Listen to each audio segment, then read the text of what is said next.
Selamat sore, Mbak. Silakan duduk. Sore, terima kasih Mbak. Gimana, Mbak, perjalanannya dari rumah ke tempat ini? Ternyata lumayan jauh ya Mbak ya. Kan ini udah mau musim hujan nih. Apa kena hujan nggak di jalan? Kebetulan di rumah saya hujan tadi, cuma di tengah perjalanan udah reda gitu sampai sini. Oh, syukurlah ya, Mbak ya. Oke, baik. Perkenalkan, nama saya Nadia. Saya konselor dari Biro Psikologi Mercubuana. Dan saat ini saya di bawah supervisi dari Ibu Fitri. Saya akan menjadi konselor Mbak dari hari ini dan untuk pekan selanjutnya. Baik, saya bisa tahu nama lengkap Mbak? Nama lengkap saya Handi Rizka Nakita Mbak. Mbak Handi Rizka Nakita. Kalau boleh tahu apa ada nama panggilan? Nama panggilannya bisa dipanggil Cika Mbak. Oh, Mbak Cika. Iya, Saya panggil Mbak Cika aja ya. iya bisa. Oke, baik sebelumnya Mbak Cika, saya ucapkan terima kasih karena sudah bersedia hadir untuk sesi hari ini. Baik, sebelum kita mulai sesi, saya akan menjelaskan bahwa semua hal yang Mbak ceritakan di sini akan kami jaga aspek kerahasiaannya. Namun jika nanti dalam cerita, misalnya ada orang tua, saudara, ataupun Mbak Cika sendiri dalam situasi yang cukup mengkhawatirkan, maka saya akan menginformasikan konselor ini ke supervisi saya yaitu Ibu Fitri. Baik, Mbak Cika, apa ada yang bisa saya bantu? Jadi maksud kedatangan saya kemari Mbak, ada sesuatu yang mengganggu pikiran saya selama beberapa minggu ini. Nah, saya mengalami suatu masalah ya yang biasa di anak muda lah. Saya masalah percintaan gitu, Mbak. Jadi, saya menjalin hubungan udah 3 tahun. Ya, 1 tahunnya itu bareng, 2 tahunnya LDR gitu. Long distance relationship. Saya di Jogja, orangnya ini di Jakarta gitu. Jadi, selama hubungan itu menurut saya fine-fine aja, berjalan dengan lancar, kayak saling memberikan perhatian masing-masing, kayak gitu.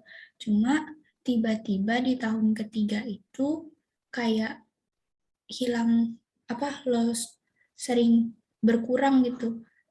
Apa namanya, Oh, komunikasinya makin berkurang yang biasanya kayak sering nyempatin waktu buat ngabarin ataupun kalau malam suka fit call, tapi tiba-tiba fit call-nya jarang banget. Terus tiba-tiba seminggu kemudian jarang telepon juga kayak gitu. Jadi kayak makin menghilang kayak gitu, Mbak.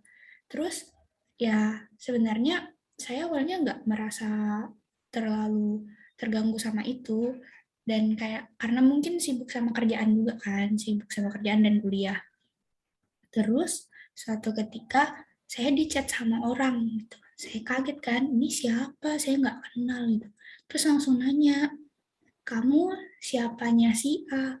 Ya saya jawab, saya pacarnya. Saya bilang kayak gitu kan. Oh gitu. Dia bilang, dan dia tanya, udah berapa lama sama si A? Saya bilang dong, udah tiga tahun nih. Saya bilang kayak gitu. Terus dia bilang, saya tanya, mbaknya siapa ya? Saya bilang gitu. Terus mbaknya bilang dia pacarnya dan dia bilang juga kalau udah menjalin hubungan selama 3 bulan kayak gitu. Dan saya shock, yang selama ini saya pikir eh, si A itu sama saya terus baik-baik aja, nggak ada kenapa-napa. Mungkin karena saya yang terlalu sibuk selama berbulan-bulan sampai lupa sama dia, tapi ternyata saya digituin. Dan jujur aja kayak kecewa, bingung, stres, sedih, mau marah sama diri sendiri juga mungkin karena saya yang sibuk sehingga nggak memberikan perhatian kayak gitu. Terus ya jadinya tugas-tugas tuh terbengkalai dan kuliah juga agak turun naik, kerjaan juga turun naik kayak gitu Mbak. Dan ya jujur aja jadi trauma kalau misalnya dekat orang, jadi kayak nggak mau, enek aja gitu. Gitu sih Mbak. oh, saya paham, saya paham. Di sini saya mau menjelaskan, mau diperjelas maksud saya. Saat Mbak Cika tahu pacar Mbak Cika selingkuh, apa yang Mbak Cika rasakan? Kaget, marah, sedih, semuanya itu bercampur Mbak. Jadi saya juga kayak ya nggak tahu lagi, langsung kayak ngeblank gitu Mbak perasaannya.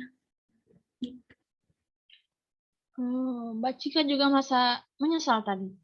Iya, otomatis kenapa saya menjalin hubungan sama orang ini jadinya. Kayak saya sudah ngasih Oh, semuanya selama tiga, tiga tahun itu, kepercayaan, emosi, dan lain-lain. Terus orangnya mengecewakan dengan hal seperti itu. Gitu. oke. Mbak Cika bisa ceritakan kepada saya secara rinci, kenapa Mbak Cika menyalahkan diri? Menyalahkan diri kepada orang. Oh, karena saya merasa saya mungkin sibuk sama hari-hari saya kayak kuliah ataupun kerja dan saya organisasi juga kan. Jadi mungkin terlalu all out ke sana. Jadi mungkin orangnya merasa kayak apa diacukan ataupun nggak dipeduliin karena saya sibuk. Saya merasa mungkin saya yang kurang ngeluangin waktu sehingga dia nyari orang lain gitu mungkin Mbak. Oh, oke. Maksud Mbak Cika dari menyia-nyiakan itu apa? Menyia-nyiakan waktu sampai Mbak pacar Mbak Cika cari yang baru. Ya mungkin karena saya nggak nyempatin waktu sih Mbak. Kan kesempatan tuh misalnya ada break time, 1 jam, 2 jam mungkin ngabarin gitu. Tapi saya malah milih kayak yang lain ataupun kayak ngerjain tugas lain nih. Padahal bisa aja Oh, bentar gitu menyempatkan waktu, tapi saya malah menyanyiakan kepada hal lain gitu. Sehingga dianya pergi kayak gitu. kalau saya boleh tahu, perasaan Mbak Cika saat ini tuh seperti apa? Tepatnya sesudah tahu pacar Mbak Cika itu punya pacar yang lain. Otomatis sedih sih Mbak, bingung, sedih, kecewa, nggak tahu mau gimana lagi dan kayak ya udahlah saya nggak mau punya hubungan lagi, nggak mau nikah lah rasanya kayak gitu, kayak takut ini terjadi, ini aja baru pacaran tiba-tiba kayak gitu, gimana kalau nikah. Oh, baik. Untuk saat ini, apa yang Mbak Cika sedang lakukan dalam keseharian sehari-hari?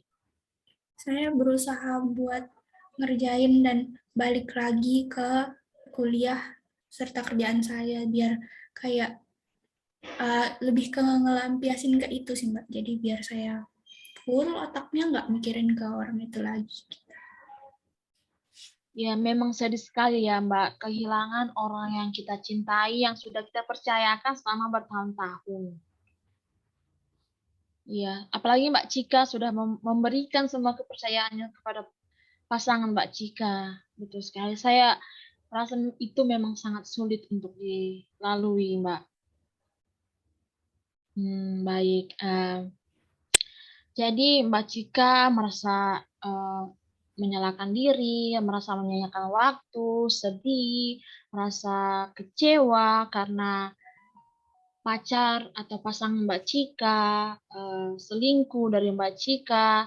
Padahal Mbak Cika sudah mempercayakan segalanya untuk pasangan Mbak Cika. Benar begitu? Ya, benar sekali. Baik, gini Mbak Cika.